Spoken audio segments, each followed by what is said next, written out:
Gintoki yang merasa dia punya sebuah tanggung jawab, dia merasa punya sebuah janji besar terhadap Soyo, dia pun akhirnya memilih untuk membunuh Soyo, mengeksekusi Soyo dengan tangannya sendiri. Pada suatu ketika Gintoki sedang dihajar habis-habisan, dipukuli, Ikeda Yaemon ke-17 akhirnya datang, menghentikan semua siksaan yang dilayangkan pada Gintoki dan membiarkan Gintoki untuk bebas, untuk kabur. Dan dia akhirnya membuka Yorozuya Ginchan, sebuah unit bisnis yang dibuka dengan tujuan, dengan sebuah pelayanan, servis, di mana dia akan melakukan apapun, pekerjaan apapun, selama dibayar. この番組はご覧のスポンサーの提供でお送りします。 Oke, saya minasan, selamat kembali di Speak. So, kali ini kita kembali bahas seri favoritku, seri favorit Gintamania di luar sana. Tidak lain, bukan Gintama. Jadi sesuai janji, meskipun kemarin agak terundur-undur gara-gara ada bengkak di muka gitu ya, kali ini aku kembali membahas Gintama. Pertama, aku harus bilang dulu terima kasih banyak buat kalian Gintamania di luar sana, meskipun jumlahnya nggak seberapa. Aku berterima kasih sekali, bersyukur sekali buat kalian yang mau ngikutin, mau nonton, mau request, bahkan mau kasih saran, ide konten kedepannya apa. Aku tampung dulu karena aku lihat beberapa ada yang minta kayak list opening terbaik menurutku, ada yang list ship gitu ya, pasangan di Gintama. Itu aku keep dulu buat nanti kedepannya aku akan keluarkan pasti, tapi itu sifatnya kan agak ringan gitu maksudku ya. Aku kali ini itu pengen coba bahas yang berat tapi nggak terlalu advance banget. Di kepala itu aku udah mikir misal mau bahas Altana, bahas tentang kepribadian gandanya Utsuro, Yoshida Soyo, tapi itu terlalu advance. Kali ini aku makanya bikin konten dongengin khusus untuk origin story dari beberapa karakter Gintama nantinya. Dan yang pertama adalah karakter anime favoritku, yaitu Sakata Gintoki. Aku pengen coba bikin konten yang beratnya tuh nggak terlalu berat banget dulu terkait Gintama, untuk bisa establish dulu lah.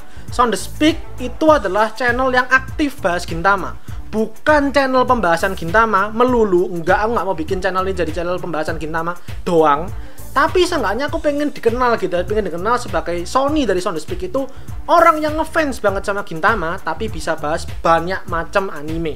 Oke, jadi itu dulu aku coba establish dulu nih, kalau emang orang-orang di luar sana yang ngefans sama Gintama, nyari konten Gintama itu bisa kemari, silakan ke Sound the Speak. Jadi langsung kita mulai aja, silakan di like, share, subscribe kalau menyukai pembahasan kali ini. Jangan lupa di follow Instagram Sound the Speak.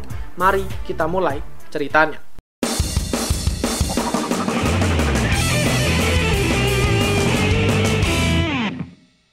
Chapter pertama, Iblis Kecil Pemakan Mayat. Jadi, Sakata Gintoki, di masa kecilnya kita nggak pernah tahu ini orang lahir dari siapa, orang tuanya siapa, kita nggak ngerti asal-usulnya dari mana. Intinya tiba-tiba dikenal sebagai iblis pemakan mayat karena dia itu mengumpulkan sisa-sisa makanan dari mayat-mayat yang bergelimpangan karena perang. Bisa jadi karena perang atau mungkin juga karena pembersihan yang dilakukan sama Bakufu, sama pemerintah. Gintoki kecil selalu mengut makanan dari sana tanpa ada teman, tanpa ada siapapun yang bisa diajak bicara dan berkomunikasi.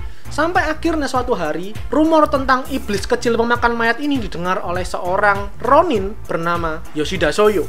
Soyo kemudian mencari dan menemukan Gintoki kecil ini tadi, dan akhirnya meskipun Gintoki ada sedikit perlawanan kala itu, namun akhirnya dia memutuskan untuk mengagumi, mengikuti, dan menjadi murid pertama dari sang Ronin misterius Yoshida Soyo.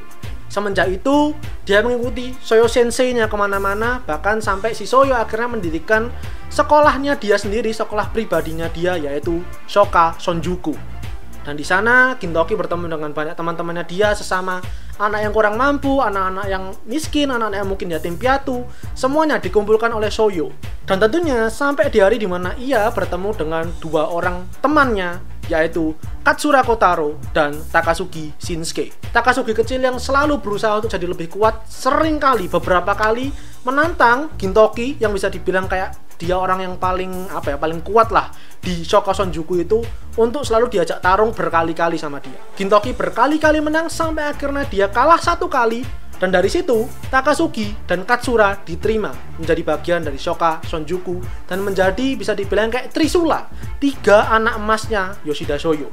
Hidup terus berjalan sampai akhirnya pemerintah Bakufu itu mengendus kalau ada sebuah tindakan, ada sebuah aksi nih ya, ada seorang Ronin entah dari mana misterius, dia ngumpulin anak-anak yatim piatu, anak-anak kurang mampu buat diajarin, buat disekolahin. Dan tindakan itu dirasa mengganggu. Pemerintah pun akhirnya memutuskan untuk menutup sekolah ini tadi dengan cara dibumi hanguskan, dibakar habis lewat pembersihan Kansei. Dan Soyo pun dibawa pergi, ditangkap oleh Tenchoi Naraku dan dia direnggut dari hadapan Gintoki, Katsura, Takasugi, dan semuanya. Di saat-saat terakhir sebelum Soyo dibawa, ia pun meminta sebuah janji pada Gintoki untuk melindungi semua teman-temannya Gintoki alias murid-muridnya dia semuanya. Chapter 2, Iblis Putih di Lautan Darah.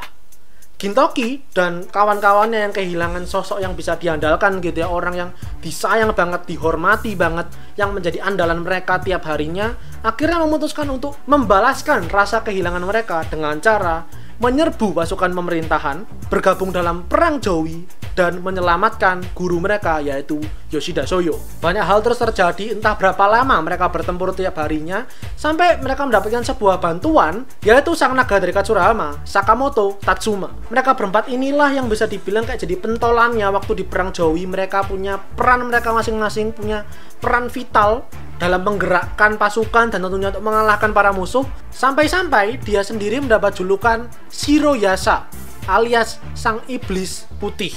Saya pada suatu ketika Gintoki yang dikepung oleh begitu banyak Amanto bersama dengan Takasugi, mereka berdua saling memberikan janji satu sama lain, di mana Takasugi kala itu meminta pada Gintoki untuk berjanji pada dia supaya jangan sampai mati. Waktu terus berjalan, perang terus terjadi, darah terus bercucuran, yang membuat semua pasukan Jowi itu akhirnya mulai mundur, terkalahkan. Sakamoto terluka cukup parah sampai akhirnya dia nggak bisa pegang pedang lagi. Semua pasukan Jowi bisa dibilang disapu bersih, hingga menyisakan 3 murid-murid Soyo, Gintoki, Takasugi, dan Katsura yang dihadapkan di hadapan gurunya. Diharuskan untuk berada dalam sebuah dilema. Gintoki kala itu diberi pilihan, apakah dia harus membunuh gurunya, yang berarti dia bisa menyelamatkan teman-temannya, atau dia akan membunuh teman-temannya dan bisa menyelamatkan gurunya Soyo.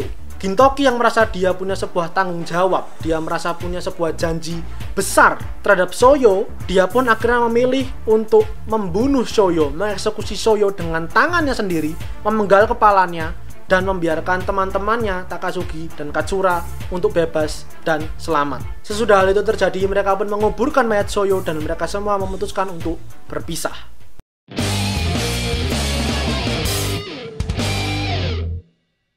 Chapter ketiga, Samurai Pebisnis yang Malas. Gintoki yang selamat dari perang Jowi, akhirnya dia pergi berkelana entah kemana. Sampai suatu ketika dia sampai di sebuah kota. Dia menguping sebuah pembicaraan pria yang ternyata adalah anggota Jowi. Tapi dia ini tidak mau mati, dia tidak mau dipenggal kepalanya, dieksekusi. Maka dia menjual informasi, dia menjual klannya dia, keluarganya dia, bahkan sampai ingin menjual putrinya. Dalam artian, udah putriku, anakku ini bawa aja supaya dia aja yang dipenggal, dieksekusi. Gintoki yang menguping hal itu, dia tidak terima dan dia menyerahkan dirinya untuk menggantikan posisi si pria ini tadi dan anaknya yang akan dieksekusi. Maka Gintoki lah, sang Shiroyasa ini akhirnya dibawa ke penjara, dia dipukuli, disiksa, dan dia dijadwalkan memang akan dieksekusi. Namun ternyata di momen saat Gintoki menyerahkan dirinya itu, ada seorang pria di balik tembok yang menguping pembicaraan itu tadi, menguping pengorbanan yang dilakukan Gintoki.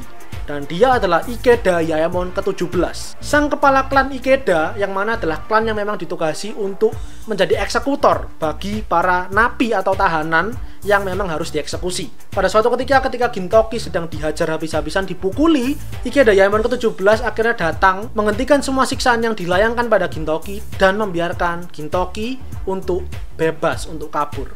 Gintoki yang terluka parah, yang tidak punya kenalan siapapun, yang sendirian, tertatih-tatih di sebuah musim dingin, di mana ia berakhir di sebuah kuburan, dan di sana ia bertemu dengan seorang nenek-nenek, yaitu Otose. Otose saat itu sedang berkabung, sedang nyekar, sedang mengunjungi makam mendiang suaminya, dan di sana ketika Otose memberikan sesembahan kepada mendiang suaminya, yaitu kue manju, Gintoki yang kelaparan memutuskan untuk meminta kue manju tersebut, dan dia bersumpah kepada mendiang suami Otose bahwa dia berterima kasih kepada Otose dan dia akan melindungi nenek ini tadi. Semenjak saat itu, akhirnya dia memutuskan untuk menyewa lantai atas dari bangunan rumah dan toko Otose, dan dia akhirnya membuka Yorozuya Ginchan, sebuah unit bisnis yang dibuka dengan tujuan, dengan sebuah pelayanan servis di mana dia akan melakukan apapun, pekerjaan apapun selama dibayar.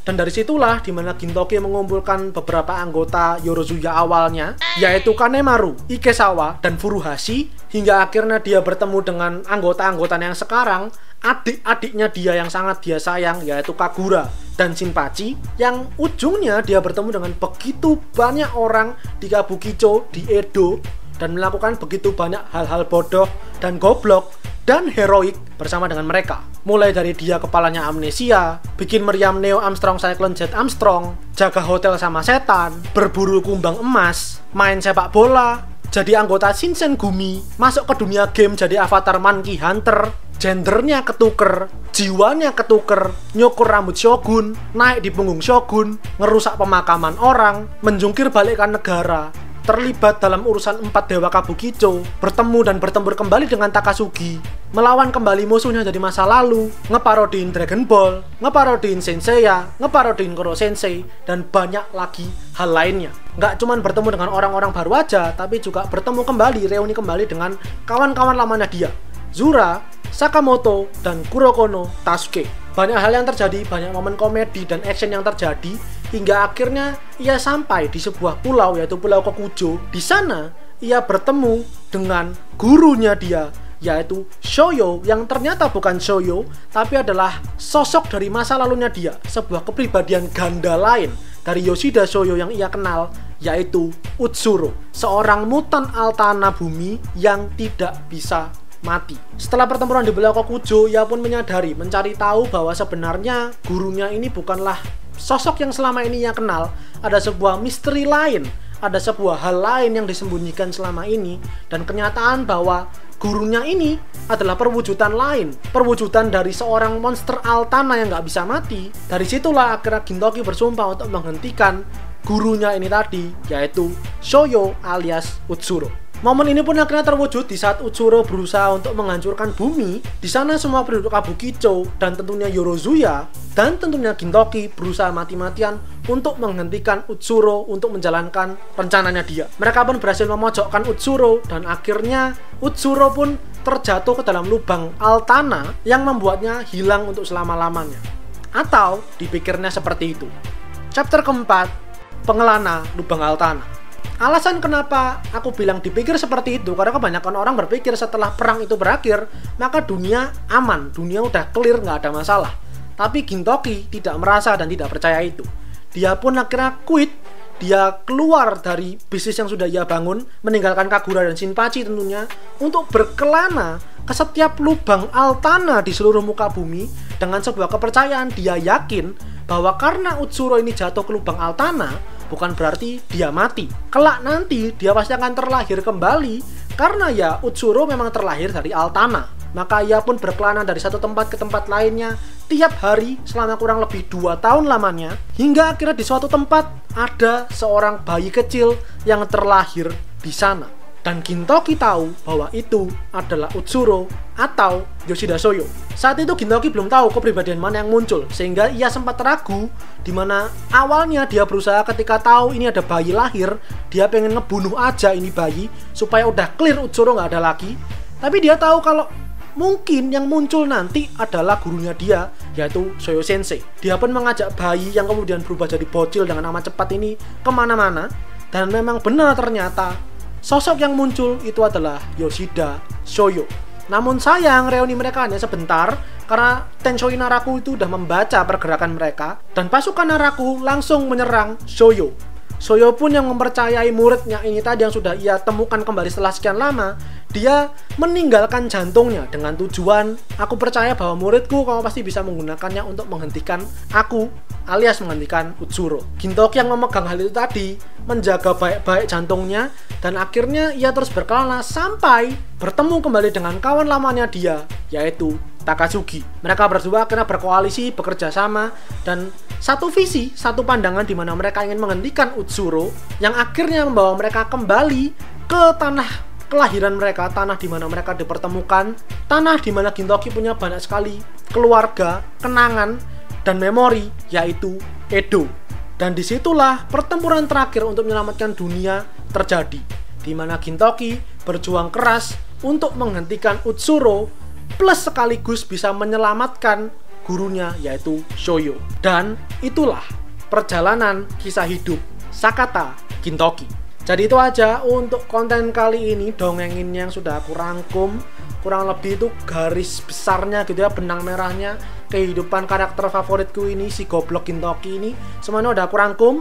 Silakan buat kalian yang mungkin pengen ada request pembahasan mungkin dari karakter lain, atau mungkin ada ide untuk membahas Gintama lainnya yang sekali lagi agak berat, tapi jangan yang terlalu advance dulu gitu ya, supaya aku bisa establish dulu nih, memperkenalkan kalau ada loh channel yang meskipun bahas seri anime yang udah tamat, manganya juga udah tamat, yaitu Gintama, ada kok yang bahas secara aktif. Dan ayo kumpulkan semua Gintamania yang kalian kenal.